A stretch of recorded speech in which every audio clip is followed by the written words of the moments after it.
సంబంధించి మనతో జాయిన్ అవుతున్నారు analyst professor doctor GVR Shastri గారు. వారితో కూడా మాట్లాడదాం. నమస్తే శాస్త్రి గారు.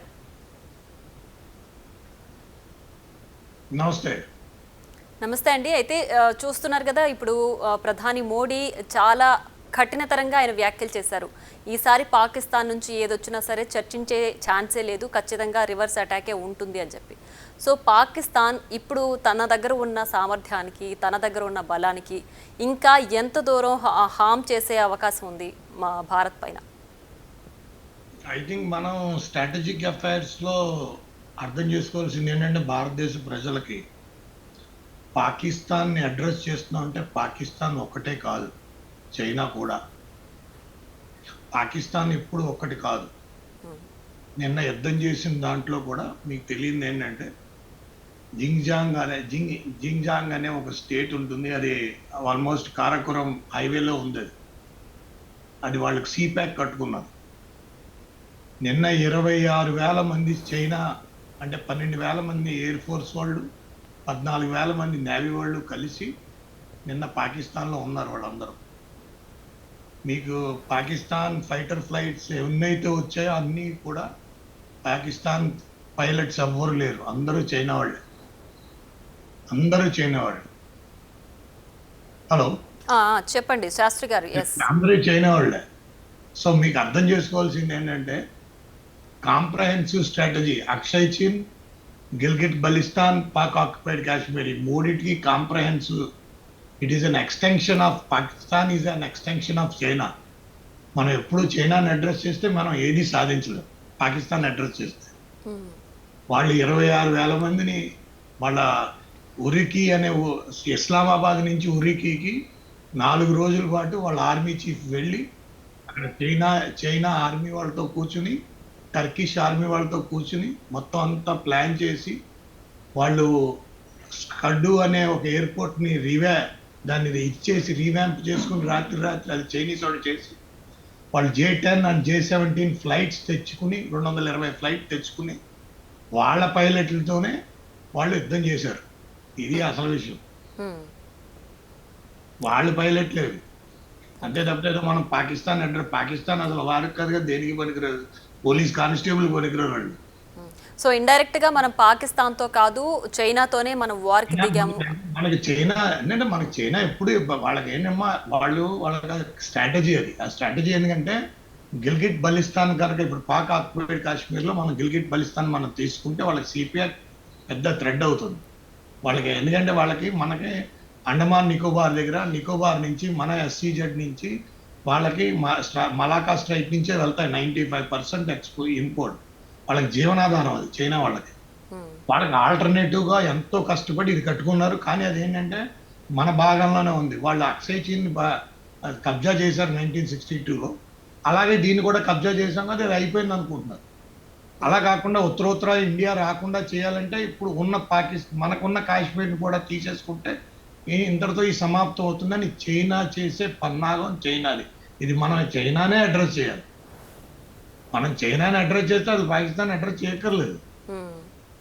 మనం చైనాని అడ్రస్ చేస్తే పాకిస్తాన్, మీకు అక్షయ్ చిన్ మన దగ్గర నుంచి జబర్దస్తి తీసుకున్నారు. వాళ్ళన్ని బంకర్స్ అన్నీ. ఇప్పుడు వాళ్ళ దగ్గర ఉన్న మిసైల్స్ అన్ని వీళ్ళవే. వాళ్ళ P-15 వీళ్ళకి మన పాకిస్తానీ పైలట్స్కి రన్ చేయడం చేత కాదు. P-15 మిసైల్ కొట్టడం కాదు.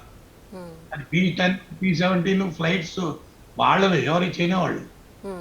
వాళ్ళు చైనా వాళ్ళే, వాళ్ళ పైలట్లు వాళ్ళతోనే వాళ్ళు మొత్తం 26,000 మంది. ఈవెన్ నేవీ వాళ్ళు కూడా వాళ్ళే 14,000 మంది, 12,000 మంది ఎయిర్ ఫోర్స్ వాళ్ళు. వీళ్ళు తెచ్చుకున్నారు only military army, Pakistan army military ఉపయోగించుకున్నారు. అలాగే పాకిస్తాన్ ఆర్మీ పెద్దగా పనిచేయలేదు, వాళ్ళు LOCలో ఫైరింగ్లు చేశారు. కానీ ఈ విషయం అమెరికా గమనించింది. అదేంటంటే వాళ్ళు తీసుకొచ్చిన మొత్తం ఆ ఇన్ఫ్రాస్ట్రక్చర్ అంతా అమెరికా గమనించి, ఇది పెద్దవారైపోతుంది, ఇది పెద్దవారైపోతే ఎకనామికల్గా మన్ని కుంగదీసేయాలన్న ఒక ఎందుకంటే చైనా టారిఫ్ వార్లో చిక్కుకుపోయిన తర్వాత మొత్తం ఇన్వెస్ట్మెంట్స్ అంతా ఇండియా షిఫ్ట్ అవుతాయి. ఇండియా షిఫ్ట్ అయితే ఇండియా ఎదురుకి వెళ్ళిపోతుంది. దీంట్లో మనం ఏదో ఇమోషనల్గా, అంటే ఇప్పుడు ఇమోషనల్గా మనం హ్యాండిల్ చేయడం కాదు. ఎందుకంటే ఎప్పుడు గుర్తుపెట్టుకో, దేశాన్ని హ్యాండిల్ చేయాలంటే ఒక ఆర్థికవేత్తగా చెప్పేదంటే అర్థశాస్త్రంతోనే హ్యాండిల్ చేయాలి. అర్థశాస్త్రంతో హ్యాండిల్ చేస్తే అన్ని హ్యాండిల్ అయిపోతాయి, ఉమ్, అందరూ పడిపోతారు. ఎవరి దగ్గరికి మనం వెళ్ళి మిసైల్ కొట్టక్కర్లేదు, బుల్లెట్ కొట్టక్కర్లేదు, ఉమ్, అర్థశాస్త్రంతో మొత్తం కొట్టేచ్చు. వాడిని ఇప్పుడు $1 బిలియన్ అమెరికా వాళ్ళు ఎందుకు ఇచ్చారు పాకిస్తాన్కి? ఎందుకంటే ఇందులోంచి బ్యాక్అవుట్ చేయించాలి వాళ్ళని. ఉమ్, ఇందులో వాళ్ళకి చెప్పినట్టుగా వాళ్ళకి చెప్పారు, మనకు చెప్పినట్టుగా మనకు చెప్పాల్సిన రీతిలో మనకు తెలియవలసిన రీతిలో తెలిసింది. ఎందుకంటే ఇవన్నీ అసెస్మెంట్, చాలా మ్యాసివ్ అసెస్మెంట్ చేశారు వాళ్ళు టర్కీ, చైనా, టర్కీ, పాకిస్తాన్ ముగ్గురు కలిసి మనం ఏదేసిన ప్లాన్ ఇది. ఉమ్, మనం ఏదేసిన ప్లాన్ ఇది ఏంటంటే వాళ్ళ ఉద్దేశం మనం ఎంగేజ్ చేయాలని. ఎప్పటిదాకా? కనీసం 2-3 నెలలు 4 నెలలు ఎంగేజ్ చేస్తే మన ఎకానమీ కొలాప్స్ అవుతుంది, కనీసం $1.5 ట్రిలియన్ పడిపోతుందేమో అనే. ఇది చైనా వాడు వేసిన ప్లాన్ తప్పించి పాకిస్తాన్ అనేది అంత స్టోరీ లేదమ్మా. వాళ్ళకి ఏం లేదు, 22 కోట్ల మంది ప్రజలు, వాళ్ళు ఏం పెద్ద వాళ్ళని కొట్టాలంటే పెద్ద మనకి ఇబ్బంది కాదు. 3 రోజుల్లో వాళ్ళు మొత్తం కూర్చుంటారు. అది కాదు కదా, వాళ్ళకి కావాలని దీన్ని పెనిట్రేట్ చేసేది, ఈ టెర్రరిజాన్ని పెంపొందించేది, ఈ టెర్రరిజానికి ప్లాన్, ఐఎస్ఐకి ప్లాన్. ఇయర్లీ వాళ్ళకి టార్గెట్స్ ఉంటాయి. ఒక ఐఎస్ఐ అఫీషియల్స్తో మీరు మాట్లాడితే, నాతో పాటు స్టాన్ఫర్డ్ చదువుకోవడానికి ఒకడు వచ్చాడు, వాడు చెప్పాడు వాడికి ఇయర్లీ వాళ్ళ క్యాలెండర్ ఉంటుందంటే ఎంతమందిని చంపాలి, ఎన్ని టెర్రరిస్ట్ యాక్టివిటీ చేయాలి, ఏం చేయాలి. ఎందుకంటే వాళ్ళకి అది ఇది వాళ్ళకి వేరే మార్గం లేదు. ఇంక వాళ్ళు మోస్ట్ వరస్ట్ ఫెలోస్. ఏంటంటే వాళ్ళకి ఏంటంటే ఈ మనం మంచి వాళ్ళకి ఏంటంటే చైనా వాళ్ళకి దొరికారు. అందుకే కదా బలూచిస్తాన్ ఐడెంటిఫై చేసింది. బలూచిస్తాన్ ఐడెంటిఫై చేసి చైనా వాళ్ళని, పాకిస్తాన్ వాళ్ళని ఇద్దరిని కొడుతుంది. వాళ్ళు ఒప్పుకోరు ఎట్టి బస్సులను. అసలు వాళ్ళు ఆ దగ్గరికి కూడా వాళ్ళు ఎంతో $250 మిలియన్ ఖర్చు పెట్టి గావర్ ఎయిర్పోర్ట్ కట్టారు. ఇప్పటిదాకా ఒక ఫ్లైట్ ఎగరలేదు, ఒక మంచి వెళ్ళలేదు అక్కడ. ఎందుకంటే ఆ ఎయిర్పోర్ట్ అలా ఖాళీగా ఉంది, కానీ ప్రజలు ఒప్పుకోవట్లేదు. ప్రజలు ఒప్పుకోరు అక్కడ ప్రజలు చాలా ఇదిగా ఉంటారు. కానీ మనం అర్థం చేసుకోవాల్సింది ఏంటంటే పొలిటికల్ సినారియోలో జియో పాలిటిక్స్ మొత్తం అర్థం చేసుకోవాలి. ఇది చూసే సమస్యను చాలా దగ్గరగా చూడడం కాదు. 3,000 కిలోమీటర్ల నుంచి చూడడం వేరు, 30,000 కిలోమీటర్ల నుంచి చూడడం వేరు. 30,000 కిలోమీటర్ల నుంచి సమస్య చూస్తే మొత్తం అంతా కనబడుతుంది. 3,000 కిలోమీటర్లు చూస్తే పాకిస్తాన్ ఒకటే కనబడుతుంది. ఏంటంటే మనం కూడా అర్థం చేసుకోవాల్సింది ఏంటంటే ఈ టైం మనం వాళ్ళకి సమాధానం చెప్పాలనుకున్నాం, చెప్పాం, వాళ్ళకి ఇష్టమని వాళ్ళకి కూడా ఇబ్బంది పడ్డారు, అంతవరకే. కానీ ఇప్పుడు ఏంటంటే ప్రైమ్ మినిస్టర్ దీన్ని ఏ రకంగా, దీన్ని ఏ మోడ్లు తీసుకెళ్తారు, ఎలాంటి సొల్యూషన్ తీసుకెళ్తారు, ఎంత లివరేజ్ టైట్ చేయగలం. ఎందుకంటే చైనా బయటికి రాదు. అంటే శాస్త్రి గారు మీరు అన్నట్టు చైనా మనల్ని ఒక 2-3 నెలల వరకు ఈ వార్ని ఇలా సస్టైన్ చేస్తూ అప్పుడు మన ఎకానమీ దెబ్బతీసే విధంగా చైనా ప్రణాళిక ఉంది అనుకుంటే, అప్పుడు చైనా కూడా అంత సామర్థ్యం ఉందా మరి 2-3 నెలల వరకు? వాళ్ళు కూడా వాళ్ళకి మెటీరియల్ ఉంది కదమ్మా. వాళ్ళు ఇప్పుడు వాళ్ళది ఎకానమీ ఇప్పుడు కొలాప్స్ అయింది.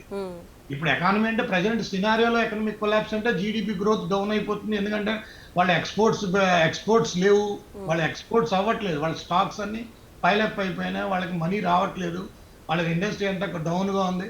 సో ఇప్పుడు వాళ్ళకేంటి ది ఇమీడియట్ కాంపిటేటర్, అంటే ఇమీడియట్ కాంపిటేటర్, పొటెన్షియల్ కాంపిటేటర్ మనం ఎవరైనా ఉన్నారంటే ఇండియా ఒకటే. సో పొటెన్షియల్ కాంపిటేటర్ని కొట్టేస్తే, వాడిని ఎకనామికల్గా డౌన్ చేసేస్తే మన దగ్గరికే మళ్ళీ ఎకానమీ ఎంత వస్తుంది, అమెరికన్స్ మన దగ్గరికే వస్తారండి. ఇప్పుడు మన దగ్గర ఈ గొడవ అంతా, ఈ 4 నెలలు ఈ యుద్ధాలు, ఇప్పుడు ఈ వార్ అంతా జరుగుతుంటే ఇన్వెస్ట్మెంట్స్ అవేమి రావు, అవేమి షిఫ్ట్ అవ్వవు, అంతా మనం అన్ని డిస్కషన్స్ జరుగుతున్నాయి. సో దాన్ని డిస్టర్బ్ చేసినట్టు అవుతుందని ఇది ఒక ప్లాన్ ప్రకారం ఎవడో చేయడం అంటే ఆసిఫ్ మునీర్ ప్లాన్ చేసిందే చేశాడు. ఆయన చేసి 4 రోజులకు మన మీడియా వాళ్ళు అందరూ అడిగారు ఎక్కడికి వెళ్ళాడు ఆయన. ఆ ఊరికి వెళ్ళాడు వాడు. అక్కడి నుంచి ఊరికి 2 గంటలు. అక్కడికి వెళ్ళి ఆయన అక్కడ కూర్చుని మొత్తం ప్లాన్ అంతా చేసుకుని వచ్చి గిల్గిట్ బలిస్తాన్ నుంచి బేస్ చేసి ట్రై చేశారు. సో అంచేత మనం ఏంటంటే బిగ్గర్ పిక్చర్ చూసి, ఎందుకంటే మనం ఆర్థిక వ్యవస్థలో పైకి ఎదగాలి. 18 ట్రిలియన్ ఎకానమీ చైనా వాడిది ఇప్పుడు పడిపోతుంది. వాళ్ళు ఏ 14, 12, 14, 16, 15కి వస్తారు.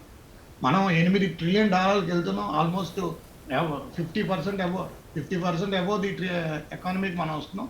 సో దాన్ని మనం చాలా జాగ్రత్తగా, ఇదేంటంటే ఇది ఒక ఇప్పుడు అర్థశాస్త్రాన్ని నిలబెట్టుకోవాలి, కానీ కథమా శాస్త్రాలు నిలబెట్టం కాదు. ఏ శాస్త్రం పడిపోయినా నిలబెట్టచ్చు, కానీ అర్థశాస్త్రం పడిపోతే నిలబెట్టుకోవచ్చు. కానీ నేను చెప్పేది ఏంటంటే అంత ఇది చేసిన పాకిస్తానీ ఆర్మీ చీఫ్ని నడి రోడ్డు మీద ఉరేయాలి, ఆయన తీసుకురావాలి, అదంతా మనం చేయాలి, అదంతా మన ఇంటెలిజెన్స్ వాళ్ళు చేసేది, మన ఏజెన్సీస్ చేసేది.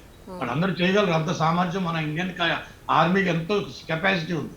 కానీ నేను చెప్పేది ఏంటంటే మనం ఇవాళ కాకపోతే రేపైనా మనం చైనాని ఎదుర్కోవాలి. మనం చైనా పాకిస్తాన్ కాదు. నేను మీకు అప్పుడు జార్జ్ ఫెర్నాండేజ్ అని ఒక ఆయన ఉండేవాడు, China is our main enemy అనేవాడు. అటల్ బిహారీ వాజ్పేయి కూడా చెప్పాడు, China is our main enemy అనేవాడు. ఎందుకంటే చైనా గైడెన్స్ ఇస్తుంది, పాకిస్తాన్ ఆర్మీకి ఇద్దరే ఇస్తారు, సౌదీ అరేబియా, చైనా, వాళ్ళిద్దరే గైడెన్స్ ఇస్తారు. సో ఇంకెవరు ఎవరు అందుకే పాకిస్తాన్ ఆర్మీ అంటే వాళ్ళ కథమాదంతా ఏమీ లేదు. అక్కడ పొలిటికల్ పార్టీ ప్రైమ్ మినిస్టర్కి వాల్యూ లేదు. ఫామ్ 47 అంటారు. వాళ్ళు పాకిస్తాన్ ప్రైమ్ మినిస్టర్ అంటే ఫామ్ 47. వాడు నెగ్గినా నెగ్గపోయినా ఒక సర్కిల్ ఇన్స్పెక్టర్ రాసి ఒక కాగితం రాసి నువ్వు నెగ్గావు అంటే అది వాళ్ళు యాక్సెప్ట్ చేసేస్తారు. వాళ్ళకి ఎలక్షన్ కమిషన్కి పెద్ద స్టోరీ ఉండదు. అదేం డెమోక్రటిక్ కంట్రీ కాదు, అది మనకు తెలిసిపోయింది. సో మనం ఏంటంటే ఈ వార్ని మనం కంటిన్యూ చేయడం వల్ల ఇట్స్ వెరీ వెరీ నష్టం వచ్చేది, వ్యయం వచ్చేది, అప్పు పెరిగేది. నష్టం వచ్చేసేది, వ్యయం పెరిగేది, అప్పు పెరిగిపోయేది. ఈ మూడు అవసరం లేదు. మన దగ్గర స్ట్రెంగ్త్ ఉన్నప్పుడు మన దగ్గర స్ట్రెంగ్త్ ఉంది, మనకేం అవసరం లేదు. ఇది వెనకాల దొంగచాటుగా దెబ్బ కొట్టాలన్న చైనా వాడి యొక్క విధి విధానాలు మనకు తెలిసాయి. అది జేడీ వెన్నీస్ చాలా స్పష్టంగా, అమెరికన్ వైస్ ప్రెసిడెంట్ చాలా స్పష్టంగా మన మనుషులు తెలియజేసేది, ఇది ఇలా జరుగుతుందని. ఎందుకంటే అన్నీ తెలిసిపోతాయి కదా.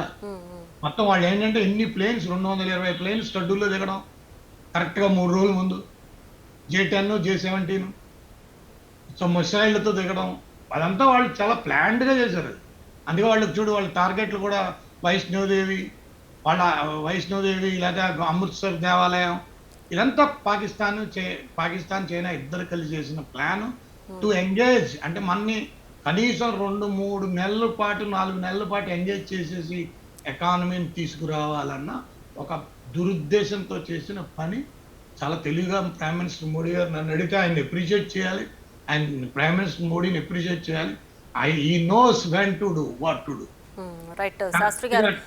కరెక్ట్ టైంలో ఆయన ఈ విషయంలో బయటకి వచ్చాడు. ఎందుకంటే ఇది కరెక్ట్, ఇది మనకు అవసరం లేదు, మనం ఏం చేయాలనుకున్నాం అది చేస్తాం. ఈవెన్ మనం చైనా వాడికి దెబ్బ కొట్టాలనే మనం బ్రహ్మోస్ మిసైల్స్ కొట్టేసాం. ఎందుకంటే మనం బ్రహ్మోస్ మిసైల్స్ ఇప్పుడు